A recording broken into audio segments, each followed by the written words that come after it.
My grandfather's will specifically stated why my aunt got $1. The manila envelope felt heavier than it should have as I sat in my grandfather's old leather chair, the one that still smelled like his pipe tobacco and Old Spice. 3 days had passed since the funeral, and I was finally alone in his house, my house now, according to the will, with the sealed letter marked, Carol, in his careful handwriting. Just read it already, I muttered to myself, but my hands trembled as I held the envelope. Through the window, I could see cars pulling into the driveway. The family meeting was set for 2 p.m., and it was already 1:47. Carol would be here any minute, probably with her lawyer in tow, ready to contest what she surely believed was an oversight in the will reading. She had no idea what was coming. When the attorney, Mr. Patterson, had read the will 2 days ago, the room had gone silent. I inherited the house, the land, and $847,000, nearly everything. My cousins Jake and Maria each got $25,000 for college funds. My Uncle Pete received Grandpa's classic Chevy and $15,000. Even Mrs. Henderson next door got $5,000 for 30 years of friendship and apple pies. But Carol got exactly $1. There must be some mistake, she'd said, her voice sharp enough to cut glass. I took care of him for 3 years. I gave up my life to move in here and make sure he was comfortable. Her eyes had darted around the room, looking for support that never came. This is obviously the wrong will. Dad probably had dementia when he wrote this. Mr. Patterson had cleared his throat. Mrs. Carol Hendricks, your father was of completely sound mind when he drafted this will 6 months ago. In fact, he specifically requested that I verify his mental competency with Dr. Martinez before proceeding. He also left you a personal letter. That's when he'd handed me the envelope, explaining that Grandpa had requested I decide whether to read it aloud or keep its contents private. Now, sitting in his chair with the letter in my hands, I could hear Carol's voice on the front porch, loud and indignant. I'm telling you, Mark, this whole thing is a sham. 28 years old and he gets everything. I'm the one who sacrificed for Dad. I'm the one who... The front door opened without a knock. Of course she still used her key. There you are, Carol said, marching into the living room with my Uncle Mark trailing behind her, looking uncomfortable. Her blonde hair was perfectly styled despite her supposed grief, and she wore the same black dress from the funeral, probably for dramatic effect. We need to talk about this ridiculous will situation. I slipped the envelope into the desk drawer and stood up. Through the window, I watched more family members arrive, Uncle Pete with his wife Sandra, my cousins, even some of Grandpa's old friends from the VFW. Everyone's here for the meeting, I said. Good, Carol snapped. Because I want witnesses when we discuss how we're going to handle this mistake. She looked around the room like she was already redecorating. I assume you'll do the right thing and share the inheritance properly. After all, I'm the one who actually took care of him. The weight of the letter seemed to burn through the desk drawer. 3 years of taking care of him. 3 years of what she called sacrifice, but what Grandpa had apparently seen very differently. I glanced at the clock, 2:03 p.m. Let's gather everyone in the living room, I said, my voice steadier than I felt. It's time we cleared everything up. The living room filled quickly, family members settling into familiar spots they'd occupied during countless holidays and gatherings over the years. Uncle Pete claimed the recliner, while Sandra perched on the arm beside him. My cousins Jake and Maria squeezed onto the love seat, both looking uncomfortable with the tension crackling through the air. The VFW friends, old Mr. Kowalski, Jimmy Torres, and Bill Chen, stood near the bookshelf, their weathered faces somber. Carol positioned herself front and center on the main couch, spreading out like she was holding court. She'd brought reinforcements, her daughter Ashley, who I hadn't seen since Christmas 3 years ago, and a thin man in an expensive suit who could only be the lawyer she'd mentioned. Before we start, Carol announced, I'd like everyone to meet David Brennan, my attorney. He specializes in elder law and estate disputes. She shot me a pointed look. David, this is my nephew, the one I was telling you about. Brennan's handshake was limp and calculating. I've reviewed the will documents your aunt provided. There are definitely grounds for contestation, particularly given her significant contributions to your grandfather's care. What contributions? The words slipped out before I could stop them. The room went dead quiet. Carol's perfectly applied makeup couldn't hide the flash of anger that crossed her face. Excuse me. Uncle Mark cleared his throat. Now, let's not get ahead of ourselves. No, I want to hear this, Carol interrupted, her voice rising.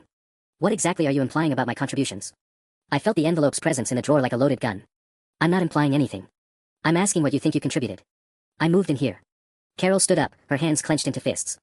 I gave up my apartment, my social life, everything. I cooked his meals, did his laundry, drove him to doctor appointments. When? I asked quietly. What? When did you drive him to doctor appointments? Because Dr. Martinez has records showing that Mrs. Henderson drove him to 17 appointments in the last 2 years. Uncle Pete took him to 11 more. I personally drove him to 8 appointments, including the cardiologist visit in February and his physical in April. Carol's face flushed red. Well, I couldn't always, I had my own health issues. You drove him twice, I continued, surprised by my own calm. Once to the emergency room when he fell down the stairs in March, and once to his eye doctor in January. That's it. How dare you keep track like some kind of... I didn't keep track. Grandpa did. The words hung in the air like smoke. I could see the exact moment Carol realized what I meant, the way her eyes narrowed and her breathing changed. What's that supposed to mean? Brennan interjected, but his confident demeanor had shifted. Uncle Pete leaned forward. Dad kept track of things. I nodded slowly. Grandpa kept detailed records for the last 3 years. Medical appointments, grocery runs, house maintenance, financial transactions, everything. Carol laughed, but it sounded forced. So what if he did? Old people write down everything. It doesn't change the fact that I lived here, that I sacrificed. $3,247, I said. She stopped mid-sentence. What? That's how much you took from his wallet over 18 months. He wrote down every instance. $20 here, 40 there. Sometimes just enough for coffee, sometimes enough for a car payment. The silence stretched until I could hear the old grandfather clock ticking in the hallway. Ashley shifted uncomfortably. Mom, what is he talking about? Carol's attorney whispered something urgent in her ear, but she shook him off. That's ridiculous. I occasionally borrowed small amounts. Without asking, I said. While he was sleeping. He was my father. Carol's voice cracked like a whip through the room. I had every right to steal from him. The question came from Uncle Pete, and everyone turned to stare. He was gripping the arms of the recliner so tight his knuckles had gone white. Carol, please tell me you didn't actually steal money from Dad. It wasn't stealing, she snapped back. I was taking care of his house, his bills, his entire life. Do you have any idea what I gave up? My job at the real estate office, my relationship with Greg, my own apartment. You got fired from the real estate office, I said quietly. For missing too many showings. And Greg broke up with you in October 2019, 4 months before you moved in here. Carol's face went ashen. How could you possibly? Because Grandpa wrote it all down. Including the phone call where you cried to him about losing your apartment deposit because you couldn't make rent. I pulled out my phone and scrolled through the photos I'd taken of his notebooks. November 15, 2019, Carol called at 11:30 p.m., very upset. Lost her apartment, needs somewhere to stay. Told her she could use the guest room temporarily. Temporarily, Uncle Mark repeated slowly. The original agreement was for 2 months, I continued reading. Just until she got back on her feet. Ashley looked at her mother with growing horror. Mom, you said Grandpa begged you to move in because he was lonely. He was lonely. Carol's voice pitched higher. And I helped with that. I kept him company, You brought strangers into his house, I interrupted. March 3, 2020, Carol had another man over last night. Very loud music until 2 a.m. When I asked her to keep it down, she told me it was her house too now and I should mind my own business. The room erupted. Sandra gasped audibly, while Jake and Maria exchanged shocked glances. Mr. Kowalski, who'd known Grandpa for 40 years, shook his head in disgust. That's taken out of context, Brennan started. There's more context, I said, scrolling further. April 18, 2020, found Carol and a man I don't know going through my desk. She said they were looking for stamps. My checkbook was moved. Oh God, Uncle Mark whispered. May 2, 2020, Carol asked me to sign some papers for her car loan. When I read them carefully, they were actually papers to add her name to my bank account. When I refused, she didn't speak to me for 3 days. Carol's attorney was frantically taking notes, but his face had gone pale. This wasn't the slam-dunk case he'd expected. June 15, 2020, I continued. Carol told Mrs. Henderson that I'm getting senile and can't be trusted to handle my own finances anymore. Mrs. H came over very concerned. Had to reassure her that my mind is fine, but I'm worried about what else Carol might be telling people. That's enough, Carol said, but her voice had lost its fight. Actually, it's not. I looked around the room at my family members, people I'd known my entire life, watching them see Carol clearly for maybe the first time. Because the worst part isn't the money or the lies or even bringing strangers into his house. I stood up and walked to the desk drawer. The envelope felt warm in my hands. The worst part is how she made him feel in his own home for the last 3 years of his life. Carol's breathing became shallow. Don't you dare. He wrote you a letter, Carol. He wanted me to decide whether everyone should hear it. I held up the envelope, watching her face crumble. I think it's time everyone knew exactly what your sacrifices really looked like. The envelope crinkled in my hands as I broke the seal. Carol lunged forward like she might try to snatch it away, but Uncle Pete's sharp, "Carol, sit down," froze her in place. Maybe we should discuss this privately first, Brennan suggested, his professional composure cracking. Family matters can be sensitive. Family matters, I repeated, unfolding the pages. Yeah, this is definitely about family. Grandpa's handwriting filled 3 full sheets, his careful script growing shakier toward the end but remaining perfectly legible. At the top, in his bold print, to my daughter Carol, and accounting. My dear Carol, I began reading. If you are hearing this letter, it means I am gone and you are likely very angry about your inheritance. $1 probably seems cruel to you. Let me explain why it was actually generous. A strangled sound escaped Carol's throat. Ashley reached for her mother's hand, but Carol yanked it away.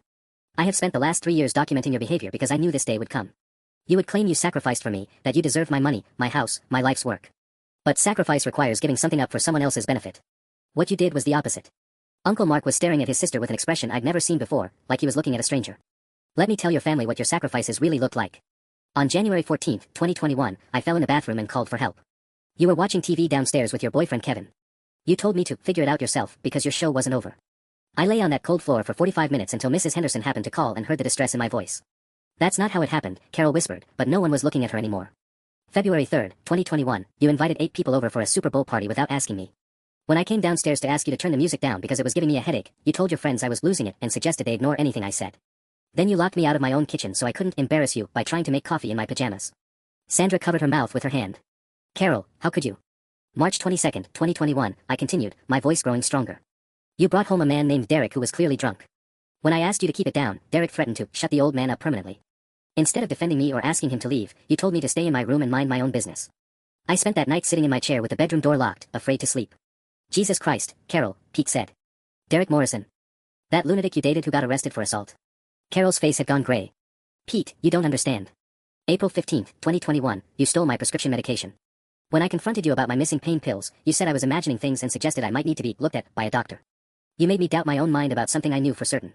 That night, I started hiding my medications in the basement. The room felt like a tomb. Even Brennan had stopped taking notes. May 30th, 2021, you told me that everyone in the family thinks I'm becoming a burden. You said Jake and Maria never want to visit anymore because I'm depressing to be around, and that Pete only calls out of obligation. You said I should be grateful that at least one person cared enough to stay with me, even if it was ruining your life. Jake stood up suddenly, his face flushed with anger. I never said that. Grandpa was never depressing, we loved coming here. Of course, I later learned this was a lie, I read. When Jake called that same week to invite me to his graduation ceremony, he mentioned how much he missed our talks and asked why I'd been so distant lately. Maria was crying now, quiet tears streaming down her cheeks. She kept us away from him. She made him think we didn't want to see him. Carol finally found her voice. You're all taking this out of context. He was old, confused. I am writing this letter on October 12th, 2022, I continued reading. Today you brought me a form to sign that would give you power of attorney over my medical decisions. When I refused to sign it, you screamed at me for 20 minutes about how ungrateful I am, how you've wasted the best years of your life on me, and how you can't wait for this to be over. Then you didn't speak to me for 6 days. The silence stretched until Mr.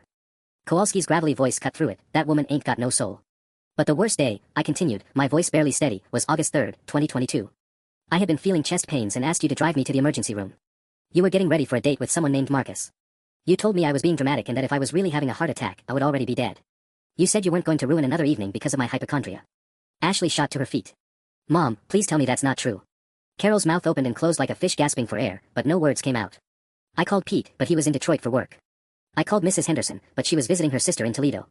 Finally, I called a taxi and spent 4 hours in the ER alone. The doctor said I'd had a minor cardiac episode and that waiting any longer could have been dangerous.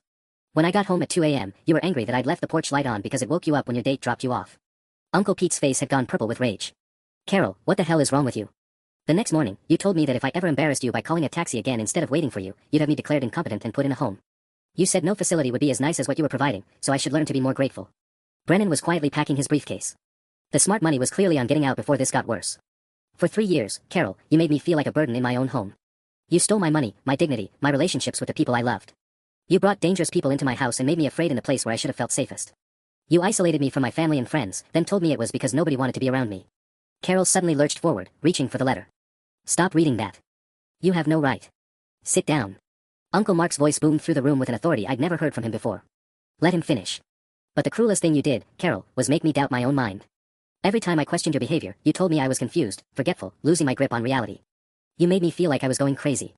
That's why I started writing everything down, not because I was paranoid, but because I needed proof that I wasn't imagining your cruelty. Mrs. Henderson appeared in the doorway. She still had her own key too, but unlike Carol, she'd earned it through decades of genuine friendship. Her face was streaked with tears. I heard the shouting, she said softly. I'm sorry, I should have done more. I knew something wasn't right, but every time I asked William about it, he said everything was fine. Which brings me to why you're receiving $1 instead of nothing at all, I read. The dollar represents the exact value of the love and respect you showed me in my final years. I considered leaving you nothing, but my attorney advised that you might be able to contest a complete disinheritance. So $1 it is, a final reminder of what your care was actually worth. Carol made a sound like a wounded animal. Her perfectly styled hair was disheveled now, her makeup smeared with tears she was probably too proud to acknowledge. There's more, I said, flipping to the final page. He addressed the rest of the family too. Maybe that's enough for now, Sandra suggested gently, but I was already reading again. To my real family, Pete, Mark, Sandra, Jake, Maria, and my dear grandson, please don't let Carol's actions poison your memories of me. I died knowing I was truly loved by the people who mattered. That knowledge made even the darkest days bearable. Mrs. Henderson, thank you for being the daughter I wished I had. Your apple pies were just an excuse to check on me, and we both knew it. The $5,000 doesn't begin to cover 30 years of genuine friendship, but please buy yourself something nice and think of me. Mrs. Henderson pressed a handkerchief to her eyes, nodding silently. Pete, the Chevy holds our best memories, teaching you to drive, road trips to Lake Erie, working under the hood every Saturday morning. Take care of her, and remember that you were always the son who truly understood me. Uncle Pete wiped his nose with the back of his hand, staring at the floor. Jake and Maria, your college money comes with one condition: visit your parents more often than you visited me. Don't let work or distance rob you of time with the people who love you. I learned too late that family time is the only investment that really matters. I paused, looking at my cousins. Both were crying openly now. And to my grandson, who inherited everything, you earned it. Not because you're perfect, but because you saw me as a person, not an inconvenience. Every Sunday dinner, every phone call to check on me, every time you asked about my war stories even though you'd heard them a dozen times, those moments kept me going. Carol suddenly stood up, her face twisted with rage. This is insane. He was a bitter old man who... Shut your mouth. The words came from Ashley, spoken so quietly that everyone froze. Carol's own daughter was staring at her with unconcealed disgust. Just, shut your mouth, Mom. Ashley, honey, you don't understand. I understand perfectly. Ashley's voice grew stronger. I understand why you never let me visit him alone. I understand why you always had excuses when I suggested we bring him to family dinners. I understand why you got so angry when I wanted to invite him to my wedding. Carol's face crumpled. Ashley, please. You didn't want anyone to see what you were really doing to him. Ashley gathered her purse and stood up. I'm ashamed to be your daughter. She walked out, leaving the front door open behind her. A moment later, we heard her car start and drive away. Brennan cleared his throat nervously. Mrs. Hendricks, given these revelations, I don't think we have grounds for contesting this will. In fact, I'd strongly advise against any legal action. You're fired, Carol said without looking at him. That's probably for the best, he replied, snapping his briefcase shut. He paused at the door. Ma'am, I've seen a lot of family disputes, but what's in that letter? I'd consider yourself lucky to get the dollar. After he left, the room felt smaller somehow. Carol stood in the center like a defendant waiting for a verdict, while the rest of us struggled to process what we'd heard. There's one more paragraph, I said finally. Carol flinched as if I'd struck her. I want everyone to know that I don't write this letter seeking revenge. I write it seeking truth. Carol will tell you that she sacrificed for me, that she deserves to inherit my life's work. But sacrifice requires love, and love requires seeing the other person as human. Carol saw me as an obligation at best, an obstacle at worst. I folded the letter carefully and looked at my aunt, really looked at her. The woman who had terrorized my grandfather in his final years now seemed small and pathetic, diminished by the weight of his words. The rest is personal, I said. Instructions about his funeral, messages for specific friends. But there's one final line you should all hear. The room held its collective breath. I forgive Carol, because hatred would have poisoned my final years worse than her cruelty did. But forgiveness doesn't mean she earned my money. It just means I'm at peace.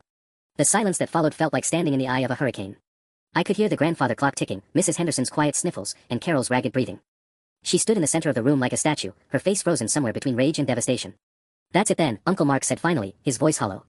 Jesus, Carol. Dad documented everything. He was sick, Carol whispered, but there was no conviction in her words anymore. Old people get paranoid, they imagine things. The medical appointments were real, I interrupted, pulling out my phone. Dr. Martinez confirmed every date when I called yesterday. The taxi company has records of the August 3rd pickup, 2:47 a.m. from the hospital back to this address. Cost him $43 because of the late-night fee. Carol's hand started shaking. You've been investigating me. I've been trying to understand why my grandfather would leave such detailed instructions about this letter. I gestured around the room. Now I know. He wanted the truth to come out, but he wanted to give you a chance to tell it yourself first. What chance? She snapped, some of her old venom returning. You ambushed me. I gave you 3 days, I said quietly.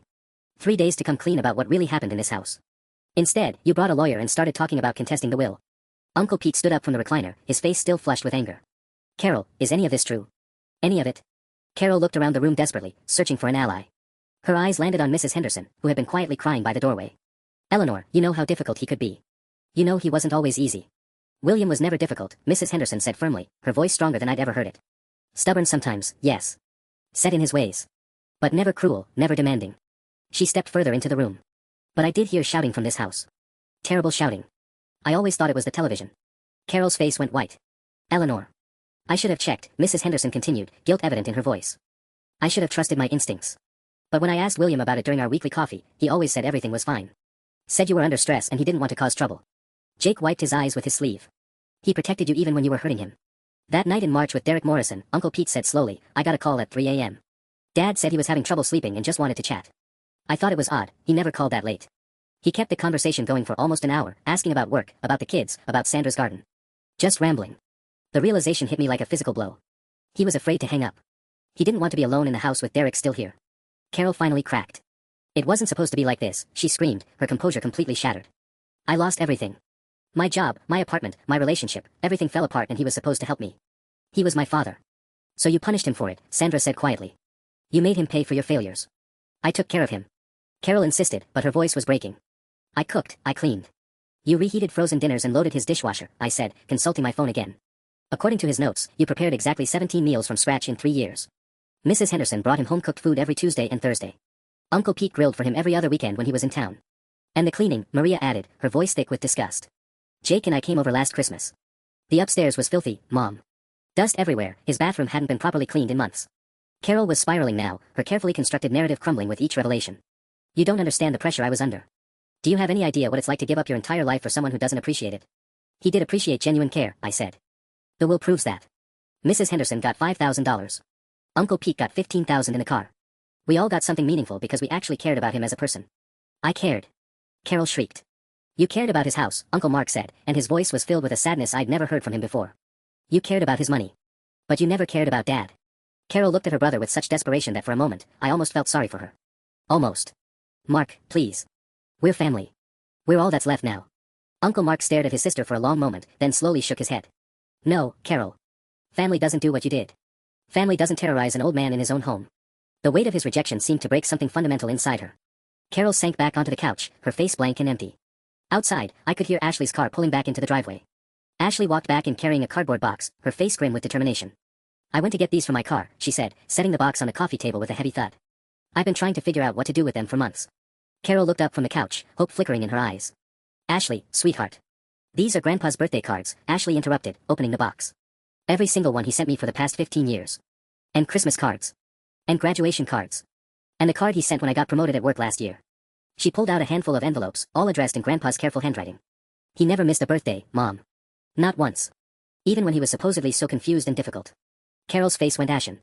Ashley, what are you doing? This one's from last year, Ashley said, pulling out a card with a lighthouse on the front. Dear Ashley, I hope your 31st is wonderful.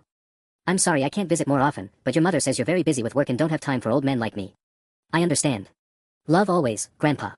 Uncle Pete made a sound like he'd been punched in the gut. Ashley's voice cracked as she continued. But here's the thing, Mom. I wasn't too busy. I called you 6 times last year asking to visit him. You always had excuses. He was sleeping, he wasn't feeling well, he was having a bad day with his memory. She grabbed another card, this one with a cartoon cat wearing a party hat. This one's from 2021. I saw a cardinal outside my window today and it reminded me of you, bright and beautiful and full of life. Your mother tells me you're thinking of getting married soon. I hope I'll get to meet him before the wedding. I have so many stories to share about our family. Oh God, Sandra whispered. Ashley, did you ever tell him about your engagement to Ryan? Ashley shook her head, tears streaming down her face. She told me he was too sick for visitors. She said stress made his condition worse, so I should wait until he was better. She looked at Carol with pure hatred. You made me miss the last 3 years of his life because of your lies. Carol was shaking now, her hands clenched so tightly her knuckles had gone white. I was protecting you from seeing him deteriorate. He wasn't deteriorating. Ashley screamed, her composure finally breaking completely. These cards are perfectly coherent. His handwriting is steady, his thoughts are clear, he was fine. She grabbed the box and dumped the remaining cards onto the coffee table.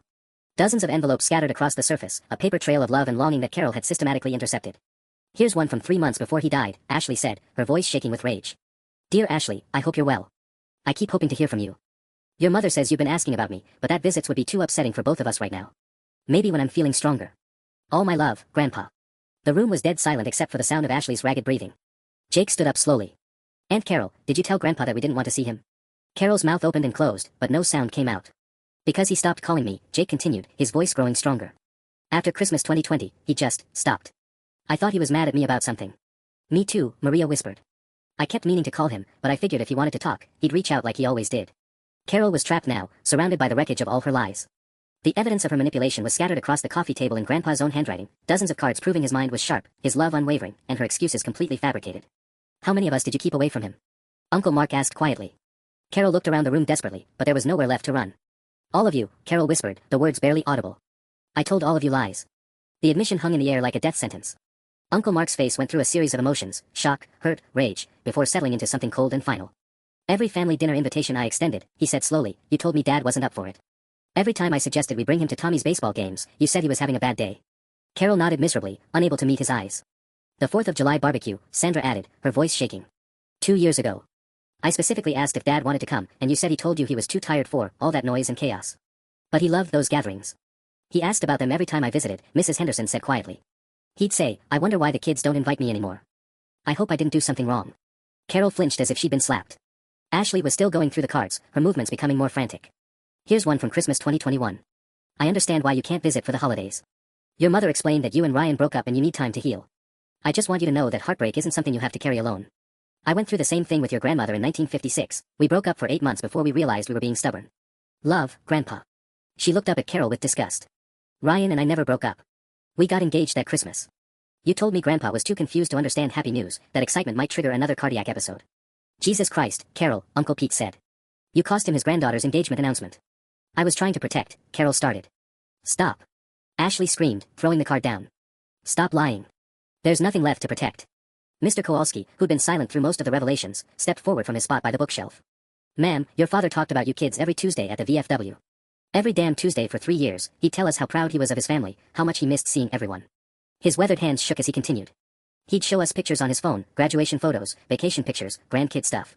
Always said he understood why you were all too busy to visit much, but you could see it was eating him alive. Carol's face crumpled completely. I didn't mean for it to go that far. It started small, I just needed space to figure things out without everyone hovering and judging me. So you isolated him, I said. You made him feel abandoned by his entire family so you could have complete control. It wasn't about control. Carol sobbed. I was drowning. Do you have any idea what my life looked like? 47 years old, no job, no relationship, no savings, living in my father's guest room like a teenager. So you made him pay for your embarrassment, Uncle Mark said flatly. Carol wiped her nose with the back of her hand, her mascara leaving black streaks across her cheeks. Every time one of you called or visited, it reminded me how much I'd screwed up my life. Jake was graduating college, Maria was getting promoted, Pete was buying his new house, everyone was successful and moving forward, and I was stuck. That's not Grandpa's fault, Jake said angrily. I know that. Carol screamed back. But he was there, and he saw me failing every single day. Do you know how humiliating it is to have your father watch you fall apart at 47? The raw pain in her voice was almost worse than her earlier lies. For the first time, I could see the broken person underneath all the manipulation, and somehow that made it even more unforgivable. So instead of dealing with your problems, Sandra said quietly, you made sure he was as miserable and isolated as you were. Carol nodded slowly, tears streaming down her face. I told myself I was protecting him from seeing how pathetic his daughter had become. But really I was protecting myself from seeing the disappointment in his eyes every time I failed at something else. The confession felt like watching someone dissect their own soul. Ashley sat back down heavily, staring at her mother like she was looking at a stranger. You destroyed the last 3 years of his life because you were ashamed of yours, she said softly. Carol had no answer for that. There was no answer for that. Uncle Mark stood up abruptly, his face flushed with something beyond anger. Carol, I need you to tell me something, and I need you to tell me the truth. Carol looked up at him through her tears, nodding weakly. Last September, when Dad had his stroke scare, the one where he spent 2 days in the hospital for observation, I called this house 14 times. 14. You finally answered on day 3 and told me he was fine, that he was resting and didn't want visitors because he was embarrassed about the whole thing. Carol's breathing became shallow. Mark. I drove 6 hours from Chicago, he continued, his voice getting louder. Got here at 8 p.m. on a Tuesday night, and you met me at the door. Told me he was finally sleeping peacefully and that I should come back the next day. Said the doctors wanted him to avoid any excitement. The room went dead silent. I could feel where this was heading, and my stomach churned. I sat in my car for 20 minutes, feeling guilty about making the trip, Uncle Mark said. Wondering if I was being selfish, wanting to see him when he needed rest. So I drove to a motel and came back the next morning. Carol was shaking her head slowly, like she could make his words disappear. But when I got here the next day, Mrs. Henderson was in the driveway. She seemed surprised to see me. Said she'd been wondering why none of Dad's family had visited him in the hospital. Said she'd been his only visitor for both days. Mrs. Henderson stepped forward. Mark, I'm so sorry. I asked William every day if I should call you kids. He kept saying Carol had already handled it, that you were all coming soon. Uncle Mark's voice cracked. He spent 2 days in the hospital thinking his family didn't care enough to visit him. 2 days, Carol. Alone except for Eleanor, wondering where his children were. I was going to tell you, Carol started. When? Mark roared. When were you going to tell me my father spent what could have been his last days thinking I didn't love him enough to show up? Carol collapsed forward, her head in her hands. I panicked. I'd been telling him for months that you were all too busy with your lives to be bothered with his problems. When he had the stroke, I knew you'd drop everything and come, and then he'd know I'd been lying. Ashley made a sound like a wounded animal. So you let him suffer alone to cover up your other lies. I visited him every day. Carol protested weakly. I was there. You were there to make sure he didn't tell the doctors to call us directly, I said, understanding flooding through me. That's why you stayed with him constantly. Not to provide comfort, to control information. Uncle Pete was staring at his sister like she'd grown horns. Carol, what if he died during those 2 days? What if his last thought was that his sons couldn't be bothered to come say goodbye? But he didn't die. Carol said desperately. He was fine. He came home and everything went back to normal. Normal. Jake stood up, his hands clenched into fists. You call making our grandfather think his family abandoned him normal? Mrs. Henderson cleared her throat softly. There's something else you should know. William made me promise not to tell anyone while he was alive, but... She paused, looking around the room. After he came home from the hospital, he asked me to help him write letters. Just in case something happened suddenly and he didn't get to say goodbye properly. She reached into her purse and pulled out a small manila envelope. He gave me this 3 months ago. Said if anything happened to him, I should make sure you all got these after the funeral. Carol's face went white. What kind of letters? Letters to each of you, Mrs. Henderson said quietly. Apologies for being distant. For not calling as much. He thought he'd done something to push you all away, and he wanted to take responsibility for it. The envelope felt radioactive in Mrs. Henderson's hands. Uncle Mark reached for it with trembling fingers. He was going to apologize to us, Mark said slowly, for something you did to him. Carol started hyperventilating, her breath coming in short, sharp gasps. The full weight of her manipulations was finally crushing down on her, and there was nowhere left to hide from the devastation she'd caused. That's not all, I said quietly, remembering something from Grandpa's notebooks. Carol, tell them about the will. Her hyperventilating stopped abruptly. What? Tell them about Grandpa's original will. The one from 2020. Carol's face went completely gray, and I knew I'd hit the target. I pulled out my phone and scrolled to the photos I'd taken of Grandpa's legal documents. I found a copy of his 2020 will in his filing cabinet. The one he wrote before you moved in here. Carol's hand started shaking violently. That's not relevant. In that will, I continued, you were set to inherit 40% of everything. The house, the money, everything split between you, Uncle Mark, and Uncle Pete equally, with smaller portions for the grandkids. Uncle Mark's head snapped up. What? But in March 2021, he met with Mr. Patterson to change it. Then again in August 2021. Then twice more in 2022. I looked directly at Carol. Each time, your portion got smaller. He didn't just decide to leave you $1 on a whim, he systematically reduced your inheritance as your behavior got worse. You knew, Ashley whispered, staring at her mother in horror. You knew you were in the original will for a lot of money. Carol was rocking back and forth now, her arms wrapped around herself. I didn't know about the changes. Yes, you did. I showed her a photo of a handwritten note. June 15, 2022, Carol found a copy of my updated will in my desk drawer. She screamed at me for 2 hours, said I was senile and that she'd have the whole thing overturned. Told me no court would honor the will of a crazy old man. The room erupted. Sandra gasped, Jake swore under his breath, and Uncle Pete looked like he was about to be sick. That's why you started talking about having him declared incompetent, I continued. It wasn't about protecting him, it was about protecting your inheritance. Carol suddenly lurched to her feet. You don't understand. I gave up everything. My whole life was in that house for 3 years, and for what? To watch him give my money away to everyone else. It was never your money, Uncle Mark said coldly. I was his daughter. Carol screamed. I lived there. I earned it. By stealing from him. Maria shot back. By bringing dangerous men into his house.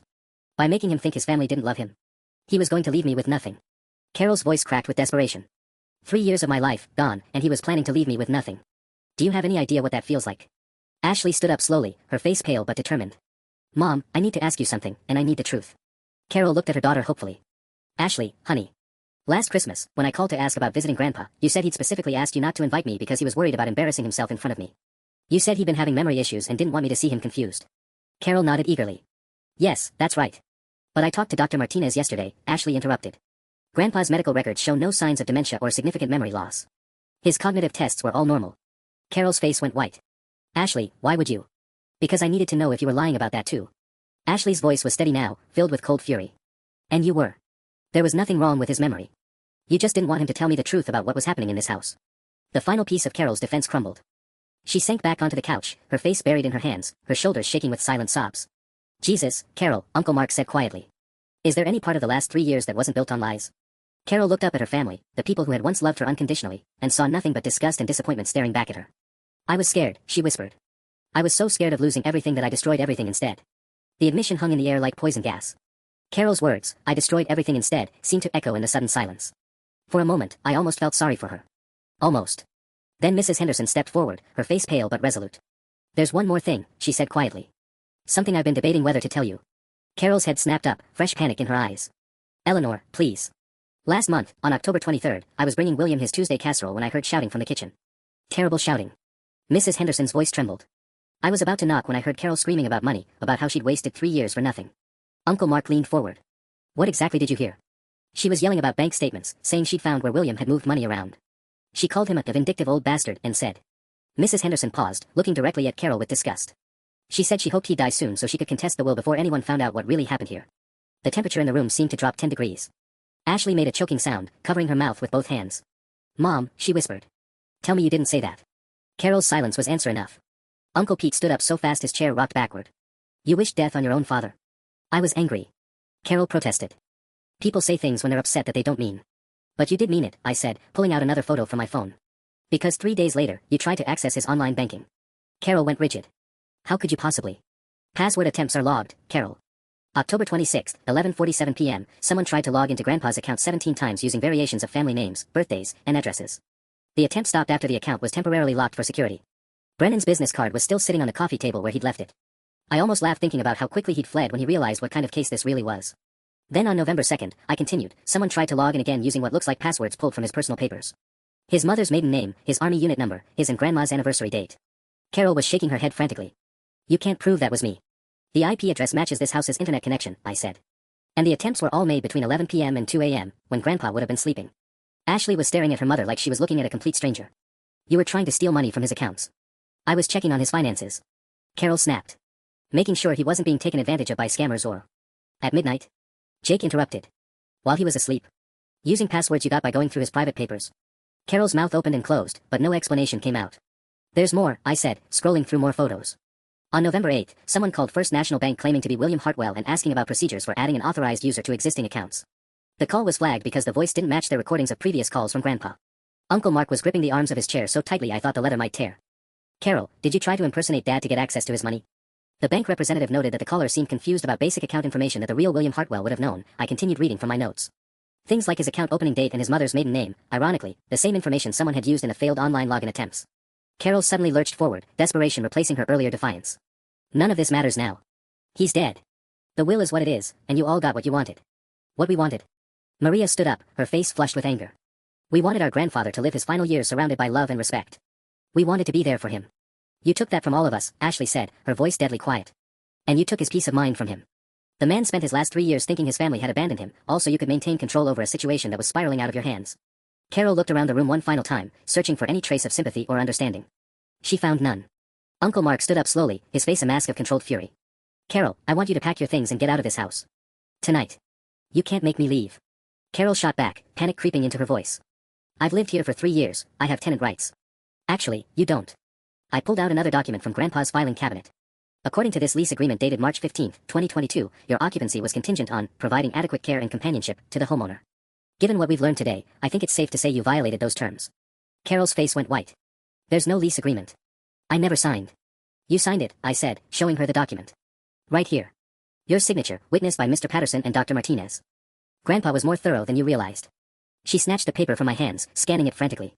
Her face crumpled as she read the termination clause. Agreement becomes void immediately upon the death of William Hartwell, or sooner if tenant fails to provide care consistent with basic human dignity and respect. This is bullshit. Carol screamed, throwing the document across the room. He tricked me into signing this. Nobody tricked you into anything, Uncle Pete said coldly. You just never bothered to read what you were signing because you assumed you'd inherit everything anyway. Ashley picked up the lease agreement and read it quietly. When she looked up, her expression had shifted from disgust to something approaching pity. Mom, this thing is dated 8 months before he died. He was already planning to remove you from the will, and he wanted legal protection in case you tried to squat here afterward. The implications hit Carol like a physical blow. He was planning this. All of it. The letter, the dollar, the lease, it was all planned. Of course it was planned, I said. You spent 3 years systematically abusing him. Did you really think he wasn't going to protect himself? Mrs. Henderson cleared her throat softly. William asked me to be a witness to something else, too. She reached into her purse again and pulled out a small digital camera. He wanted documentation of the house's condition before and after Carol moved in. Carol's breathing became rapid and shallow. What kind of documentation? Photos, Mrs. Henderson said simply. The broken banister that never got fixed after you had that party in January 2021. The water damage in the upstairs bathroom from the leak you never reported. The cigarette burns on his mother's antique dresser. I don't smoke. Carol protested. No, but Derek Morrison did, I said. And Marcus Kellerman. And that guy Tony who was here in April. Grandpa documented every single person you brought into his house, along with the damage they caused. Uncle Mark was staring at his sister like she was a poisonous snake. Carol, how many strangers did you bring into Dad's house? Carol's mouth moved silently for several seconds before she found her voice. They weren't strangers. They were people I was dating. 17 different men in 2.5 years, I read from Grandpa's notes. Some of them multiple times, some of them just once. Derek Morrison alone was here 14 separate occasions, despite the fact that he threatened Grandpa twice and stole prescription medication from the bathroom cabinet. Ashley was shaking her head in disbelief. Mom, Derek was arrested for assault. Twice. What were you thinking bringing him around Grandpa? I was lonely. Carol screamed, her composure completely shattered now. Do you have any idea what it's like to be trapped in a house with a sick old man, day after day, watching your life disappear? He wasn't sick, Mrs. Henderson said firmly. William was in remarkably good health for his age. His doctor said he could have lived several more years if not for the stress. The words hung in the air like an accusation. Carol seemed to shrink into herself, finally understanding that there was no defense left, no lie that could cover the magnitude of what she'd done. I want you out, I said quietly. Tonight. Take whatever belongs to you and go. Carol looked around the room one last time, at the family she'd betrayed, the house she'd never inherit, the future she destroyed with her own hands. This isn't over, she whispered, but even she didn't sound convinced anymore. Actually, Carol, it is over, Uncle Mark said, standing up with a finality that made everyone in the room freeze. But before you leave, I need you to know what your lies cost the rest of us. Carol paused halfway to the door, her shoulders rigid. Tommy's birthday party last June, Mark continued, his voice steady but filled with pain. My 8-year-old son spent the entire day asking why great-grandpa didn't come. He'd been talking about showing Dad his new baseball cards for weeks. Sandra's voice was barely a whisper. I made Dad's favorite coconut cake. Tommy insisted we save him a piece for when he feels better. Carol's hand was on the doorknob, but she wasn't moving. Maria's graduation from law school, Uncle Pete added, his voice getting stronger. Dad talked about that day for 2 years. My granddaughter, the lawyer, he'd tell everyone at the VFW. You told us he was too weak to travel. Maria wiped her eyes. I kept looking for him in the audience. I saved a seat in the front row. Jake's engagement party, Sandra continued. Dad had already bought a gift, that antique compass he'd been saving. When Jake called to tell him about Sarah, you said Dad was having a bad day with his memory and wouldn't remember the conversation anyway. Jake's voice cracked. I thought he didn't approve of Sarah. I spent 6 months wondering what I'd done wrong. Each revelation hit Carol like a physical blow, but she still hadn't turned around. Christmas 2021, Mrs. Henderson said quietly. William spent the entire day alone. I invited him over, but he said the family was having dinner here and he needed to help Carol prepare. But when I looked over from my kitchen window at 3 p.m., I saw him sitting by himself at that big dining room table with a frozen dinner. Ashley made a choking sound. Where were you that Christmas, Mom? Carol's voice was muffled against the door. Vegas. With Marcus. You left him alone on Christmas. Uncle Mark's composure finally cracked completely. You told us you were both sick with the flu. I needed a break, Carol whispered. From what? I stood up, anger flooding through me. From reheating his meals twice a week. From cashing the Social Security checks he signed over to help with household expenses. From living rent-free in a house worth $340,000. Carol finally turned around, her face streaked with makeup and tears. You have no idea what it was like. We know exactly what it was like, Ashley interrupted, her voice cold as ice. Because we've all been taking care of elderly relatives, Mom. The difference is, we didn't torture them while we did it. She pulled out her phone and showed Carol a photo. This is Great Aunt Helen. Dad's sister. She's 92, has dementia, and lives with us now. She wakes up confused every morning, sometimes doesn't recognize us, occasionally gets violent when we try to help her shower. Carol stared at the photo, her face blank. You know what we don't do? Ashley continued. We don't steal money from her purse. We don't bring strangers into her house. We don't tell her that her family doesn't love her anymore. And we sure as hell don't leave her alone on Christmas to go party in Las Vegas. That's different, Carol started. No, it's not, I said firmly. The only difference is that Aunt Helen actually needs care. Grandpa just needed respect and companionship. Two things you never gave him. Carol's face crumpled as the weight of her actions finally, truly hit her. She'd had the easiest caregiving situation imaginable, a mentally sharp, physically capable man who just wanted to feel loved, and she turned it into 3 years of psychological warfare. I can't undo any of it, she whispered. No, Uncle Mark said quietly. You can't. But you can leave with whatever dignity you have left. Carol stood in the doorway for what felt like an eternity, her hand still gripping the doorknob. The silence stretched until even the grandfather clock seemed to hold its breath. Then she did something I didn't expect, she laughed. Not a bitter laugh or a hysterical one, but something hollow and broken that made my skin crawl. You want to know the worst part, she said, turning back to face us one final time. He tried to help me. Even after everything I did, even after I made his life hell, he kept trying to help me. Ashley wiped her eyes. What do you mean? Last month, 3 weeks before he died, he sat me down at this kitchen table and offered to pay for me to go back to school. Said he'd cover real estate classes, help me get my license back, even put a down payment on a small apartment so I could start over. Carol's voice was barely audible. He said he knew I was unhappy and that maybe some independence would help both of us. The room went dead silent. I told him I didn't need his charity, Carol continued, staring at the floor. Said if he really cared about me, he'd just leave me the house and enough money to live comfortably. He looked so sad when I said that. So tired. Uncle Mark's voice was strained. What did he say? He said, Carol, I can't give you a life. I can only give you the tools to build one. She finally looked up at us, her eyes red and swollen. But I didn't want tools. I wanted him to fix everything I'd broken, and when he couldn't do that, I punished him for it. Mrs. Henderson was crying silently, clutching the photos of Grandpa's damaged house against her chest. 2 days later, I found the updated will, Carol said. The one leaving me just the dollar. That's when I really lost it. Screamed at him about being ungrateful, about how he owed me for sacrificing my life. He just sat there and took it. And then what? I asked quietly. Carol's face twisted with a pain so raw it was almost unbearable to witness. He said, Carol, you didn't sacrifice your life for me. You blamed me for the life you'd already lost. She paused, struggling to get the words out. And the worst part is, he was right. He was completely right. Ashley stood up and walked toward her mother, stopping just a few feet away. Mom, why are you telling us this now? Carol looked at her daughter, the last person in the world who might still love her, and seemed to make a decision. Because I need you all to know that he died knowing the truth. Not just about what I did to him, but about what kind of person I really am. She wiped her nose with her sleeve. And he forgave me anyway. That last night, when I was helping him to bed, he patted my hand and said, I hope someday you can forgive yourself, because I already have. The weight of those words settled over the room like a blanket.